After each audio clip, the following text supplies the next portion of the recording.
सर्दी की शदीद लहर बरकरार है। 40 से ज्यादा रियासतें बर्फानी तूफान से मुतासर हुई हैं। खबर एजेंसी के मुताबिक शदीद ठंड के बायस हलाकतों की तादाद 73 हो गई। टेनेसी और मिसिसिपी में 1 लाख से ज्यादा सार्फिन बिजली से महरूम हो चुके हैं। बर्फानी तूफान के बायस फिजाई सफर बदस्तूर मुतासर है।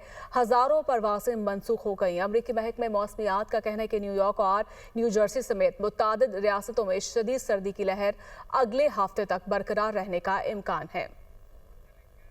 सर्दी की शदीद लहर बरकरार है। 40 से ज्यादा रियासतें बर्फानी तूफान से मुतासर हुई हैं। खबर एजेंसी के मुताबिक शदीद ठंड के बायस हलाकतों की तादाद 73 हो गई। टेनेसी और मिसिसिपी में 1 लाख से ज्यादा सार्फिन बिजली से महरूम हो चुके हैं। बर्फानी तूफान के बायस फिजाई सफर बदस्तूर मुतासर है। हजारों परवाजें मनसूख हो गई। अमरीकी महकमे मौसमियात का कहना है कि न्यूयॉर्क और न्यू जर्सी समेत मुतादिद रियासतों में शदीद सर्दी की लहर अगले हफ्ते तक बरकरार रहने का इम्कान है।